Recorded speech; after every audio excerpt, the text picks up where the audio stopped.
Hey guys, what's going on, and welcome back to the Bradford Save, where you join me on the 2nd of February. We've been through the entirety of January. We've done all the January transfer period, and I just want to run you through the outgoings first. There's not been a lot of incoming, if we're honest, but there is some outgoings first to deal with. Now, we've lost Cameron Hawkes, Reece Powell, and Adam Chickson. We've also lost Ryan McGowan, but his transfer doesn't go through till the 6th of February, but he is outgoing as well.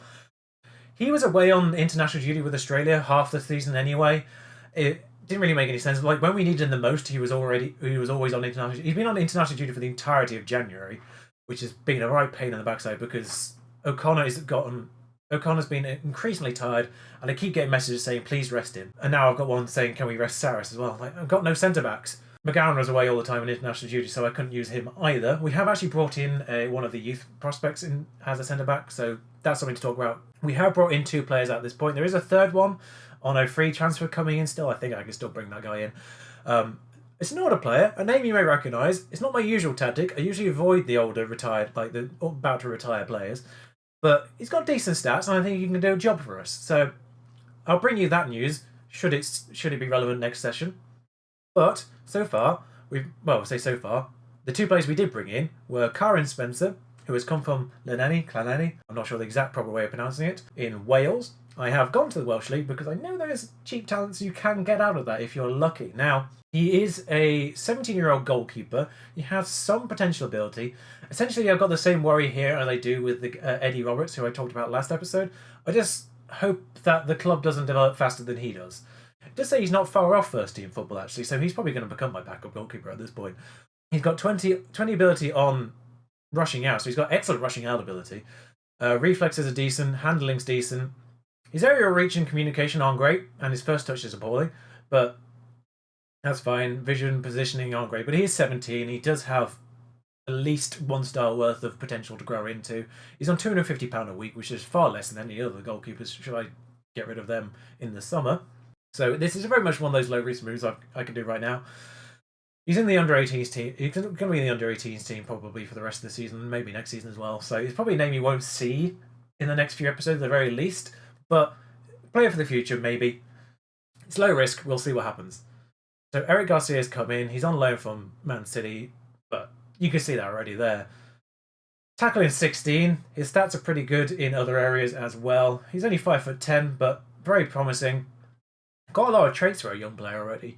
Spanish, not that really matters, but he's not played for anyone at this point. He has played in the Czech trade. Probably actually played against him, to be honest. In the Czech trade when we played Man City under 23s. He's got decent, good physicals, really. He's actually got decent jumping reach for a 5'10" player. His heading's 12 as well for 5'10", which is pretty good. That's pretty good. Tackling 16, which is the most important stat for a defender. So that's really why we brought him in. And he obviously has ability to improve as well. We've only gone to the end of the season, so it's only about 3-4 months. But I need to bring you up to date on the fixture list of the games we've played so far. And it's probably kind to say the results have been interesting. These are the 2 games at the bottom here that we left you with. We lost 2-1 to Scunthorpe, where Hope Akpan was sent off, and Ryan McGowan, who is now leaving us, sabotaged us by scoring a ridiculous own goal, which was followed up by the 2-2 away draw with Sunderland, which was a bit of a capitulation and a bit of a bottle job.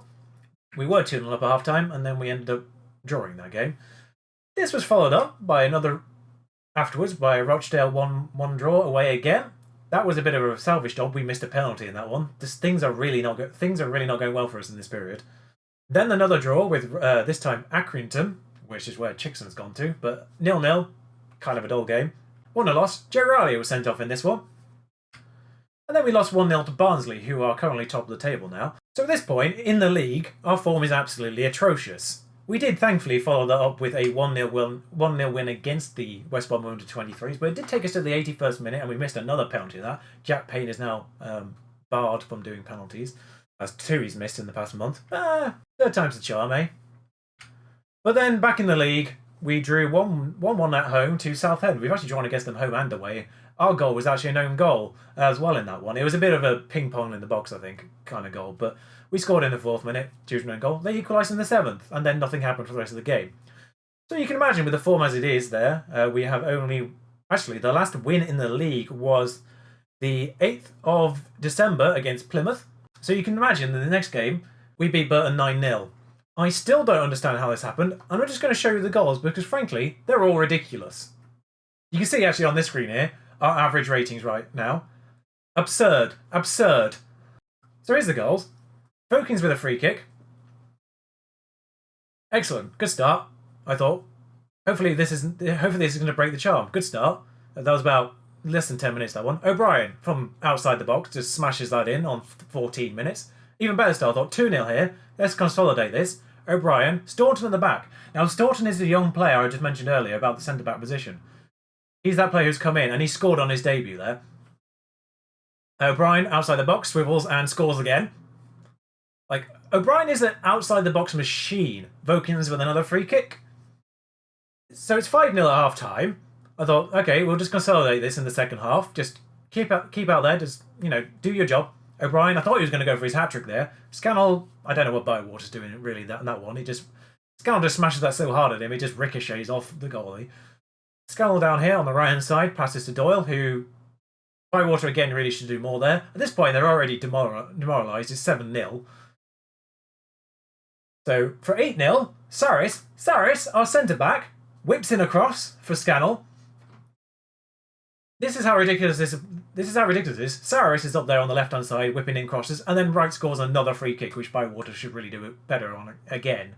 9-0, the natural resolve to not winning in the league for a month and a half. And then we followed that up with a 3-1 win against Doncaster as well in the Checkatrade next round, the quarterfinal. So we're still in that. Semi-finals come on the end of February against Rochdale. But today we're going to bring you Wycombe and Fleetwood. So Wycombe are 5th. They're the team directly below us in the league, in fact. And Fleetwood are down in 13th. That ridiculous poor run of form sees us in 4th. We're 3 points ahead of Wycombe at this point and Peterborough, and only 4 against Walsall in 7th.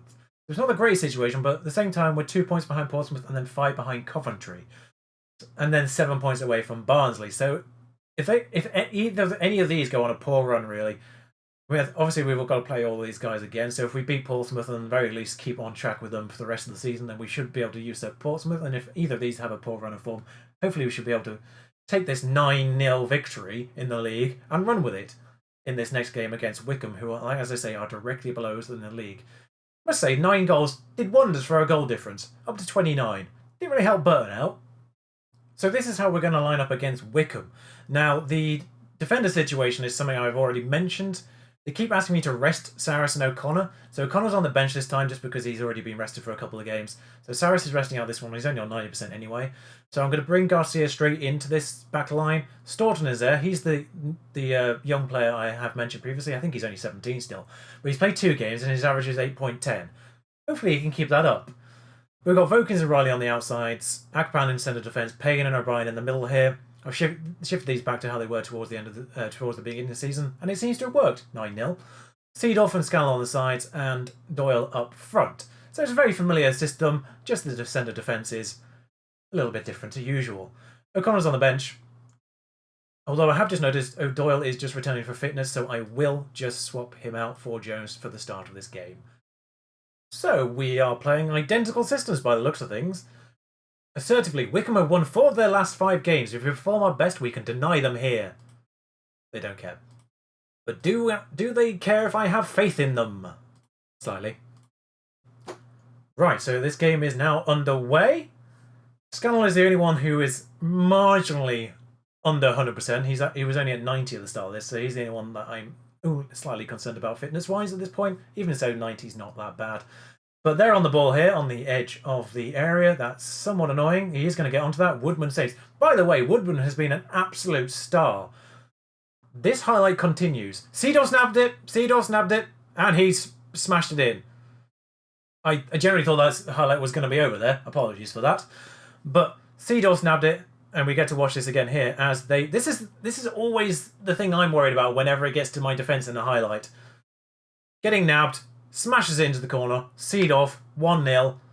Seedorf back to performing when you guys are watching. He's actually been kind of a little bit poor whilst I've not been recording. So they've just lumped it back up long, but Garcia should get to that. Not really sure what that was, but Vokins gets on it. Back to Garcia.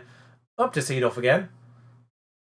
And we're sort of passing that back into our centre of midfield now. And he's just lobbed that straight over for Seedorf to run onto again. And is that going to be a penalty? No. Where is this highlight going? If that goes in... Whew. Okay, that might be a symbol of the confidence. I don't know if he meant that or not. But another highlight on just under 10 minutes. This game has got all the highlights so far. It's with Gape and Williams. Kashket on that side over here. He's going to be able to cross that in. Oh my god, that's I think that's ricocheted off Staunton. Yeah, it's ricocheted off Staunton. That's not really his fault. I'll let him off for that. So, goes to Williams, who then just shifts it to Kashket, really. And it happens so quickly. I didn't even see it ricochet off him in 3D there, proper 3D. That's a shame, but not really his fault. I'll let him off for that one. Okay, so they've got a corner here. That's gone to Butcher on the edge. Oh, he just misses. Riley on the free kick in our own half here. O'Brien out to Scannell on the wing, who is going to get tackled by Gape. Oh, great. It's not our highlight. Williams sort of dashes around our defender. Cowanhall's in acres of space on his side, as is McCarthy. But we close him down reasonably well there. But he still managed to get the cross into Williams, who's offside. I knew that. Now we get to watch it with the lines. Oh my god, that's the ballsiest of calls from the linesman there, considering how far back from that he was. But we're focused still, apparently. We keep getting that... we're taking shots from long range, but you saw the Burton game. Long range isn't really a problem for us. I don't know why they keep telling me not to do that. Akpan's being booked. That's something to pay attention to. Butcher out to Gape. Downs. McCarthy's, well, it's gone past him, but he should be able to still get this in from there, and he does. Williams heads over. I am slightly worried about this. Considering we beat Burton 9-0 away from home, this is a much weaker performance from us this game. I want to say I'm certainly far from pleased, but I'm not really far from pleased. I'm just slightly miffed. That's the closest one I can go for at this point. Yeah, most of them cared about that. I'm just going to passionately cover the bases. That made better. I have faith in all of yous. That made the difference. That recovered the... Right, we need to win this though, really. We need to win this to stay on the tails of Portsmouth and company. Time is ticking away. I'm not really sure what to change here. They are getting down that right-hand side a little bit, so I kind of feel like I need to deal with that. Oh, there's a highlight for them, probably. Oh no, Akpan's got it. It's ricocheted and given to Cowanhall, who scores. This is really unlucky. I mean, in fairness, the goals they've scored have been really lucky. Gape with a fine assist. Excuse me, ticker tape, that was not intentional. It literally hits Gape and goes to Cowanhall. That's not an assist. Right, let's make some changes. First of all, I'm going to make sure Akpan doesn't get sent off. I'm also going to make sure Vokins doesn't get sent off. Anyone playing particularly poorly? Up front, yes, okay. So, let's just make a triple change, and get Doyle on. Jones is also booked, I just realised. Let's get Doyle on. He wasn't really fit to play the entire game, I feel like. So we'll make that triple change and see if that helps in any way, shape or form. I think it will go positive for this last bit. I know we're down, but we can't really lose worse than we are already. A loss is a loss at this point, so let's get creative and see if we can do literally anything in this half. No. I mean, unless we score here, no. No, that's gonna be the end of the half. That's the end of the game. Yep. I want to say it was disappointing. I feel like our performance was disappointing, but we also were unlucky. The 2 goals they scored were ridiculously fortunate for them. But I'm just going to calmly say I'm far from pleased because I'm still not pleased. Still kind of worked. You can see there, McGowan joins Colorado. That's what it was. I knew it began with C. Alright, so that's disappointing because now we're 6 points behind Coventry. Ah! It came through in between the games. Roque Santa Cruz, people! Roque Santa Cruz. So I just wanted to explain the Roque Santa Cruz choice before I show you the team. You can see for a player who's 37, his acceleration is still 12, his strength is still 14, his other physicals aren't that great, stamina's only 8, pace 7, but technique's still 15, finishing and first touch is still 14, composure's still 15. Just a kind of player that you can bring off the bench and maybe make a difference at this point. Of course, he has previous Premier League experience. That kind of experience I literally can't buy because I got him on a free. And he's only on £1,200 a week. So £1,200 a week for a player with this kind of quality at the age of 37, bargain in my opinion. Important players needed to make an impact off the bench at the very least. So he's going to be on the bench for this first game, as you can see here. There he is, on the bench, Roque Santa Cruz. Now, both my first choice centre defence is going to be back in for this game. So Wood, Saris, O'Connor, Riley, Woodman in goal, Akpan in the defensive midfielder role, Payne and O'Brien in the middle, Seedorf, Scannell and Doyle up front. So they are lining up marginally more defensive than we are, just swapping this round in the middle. Incidentally, the one thing I love about having a homegrown centre defence player who's actually fairly decent means I get to keep him on the bench and he counts for the homegrown player. Let's get some passionate faith. That sort of worked. And they kick off this game. Time is already ticking away here. But we have a free kick on the edge of the box. O'Brien goes cheeky. And Saris follows up. Saris with his third goal of the season. Third game of the season. As if a player of that good would be playing 3 games this season. Third goal of the season from O'Brien. Actually smacks the post with that. And Saris follows up with a rebound which Cairns wasn't really paying attention to. 1-0 Bradford. That's more like it. And we are now at 25 minutes. Nothing of note in between those two. That highlighter now. Payne was a little bit tired, actually. Seedorf just about allows it for Doyle to run onto. What's happening here? Is there going to be a mistake? No, it's out to Hunter, who runs and runs and runs and sort of gets tackled by Wood there because they just ricochet straight into Thorpe in the middle. And back to Hunter, who whips in a dangerous cross which Woodman gathers. Where is this highlight going is what I'm wondering here. He lobs that over to Scannell on the halfway line. Doyle runs onto that in the middle. Shot. It's a corner. This is a really long highlight just to give us a corner. O'Brien whips that in. What a waste of time that was. 33 minutes, free kick for them. That's a good free kick and that's a miss actually. I thought that was a really good save for Woodman there. But we've had 9 shots, 5 on target. Can't really criticise the team's effort at this point. Seedorf at the back post makes it 2-0. Like I was saying, can't really criticise our team's effort there. They've had, well, now 6 shots on target. 2 have gone in. Fleetwood have not had a single shot on target yet. So, yes, this is the kind of control that we've been looking for. What on earth is happening over there? There's seemingly 2 players who have conjoined into one on the sidelines. Slightly worried by that, if I'm honest. And I think we reach half-time without any further highlights. So 2-0. Efficient highlights, apart from the weird long one in the middle, which just resulted in a corner. But 14 shots, 8 on target, none for them on target. Certain amount of control being exerted here. I am going to say that they've done well. I'm going to say keep it up. Get back out there. Keep it up, guys. If we get another 2 in the second half, that'd be great for our goal difference as well. It looks like Coventry is slipping up right now because Portsmouth have usurped their second place. A couple of complacencies on my side of things, which I'm not happy about right now. Doyle's not really doing much. No one's really doing anything much at this point. 60 minutes gone. O'Brien with another corner, gathered by Cairns. So, where is this one going to lead? He hoofs that. And there's literally no one on their side anywhere near Wood to challenge him for that. Riley's looking a bit tired for my liking there. Goes for a through ball, which was nowhere near a through ball. Bar laser over to the other side where Hunter is waiting again. That's another dangerous cross, and that's probably... No, Woodman again. Woodman has been an absolute star in the matches you haven't seen. We would have lost those games. Lost those games we drew and lost the ones we did lose. Even worse if it wasn't for Woodman. He's been amazing. So Doyle gets tackled. Roque Santa Cruz. I'll put him on I'll put him on advance forward rather than deep line. I don't want him to be too far back for this. And because O'Connor's been booked, I'm going to bring Staunton on, I think. I'd like Roque Santa Cruz to have a highlight, please. Is this said highlight? Are we going to build from our back here? Saris to Riley to O'Brien. Back to Riley. Payne.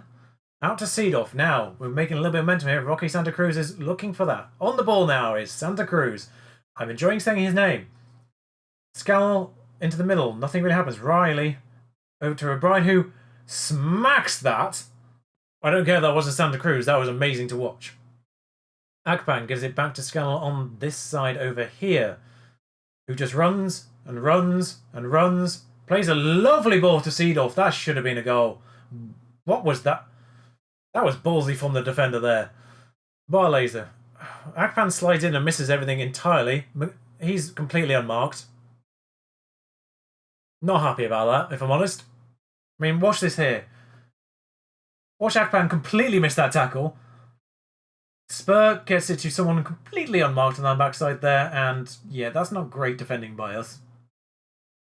Just going to swap a player and waste some time. There's 5 minutes of added time here, actually, and they've all vanished. But it's a corner to them! Right. Call time. Call time. We're chasing him. We're chasing him. Call the time. Come on. Come on, ref. 2-1. Come on, ref.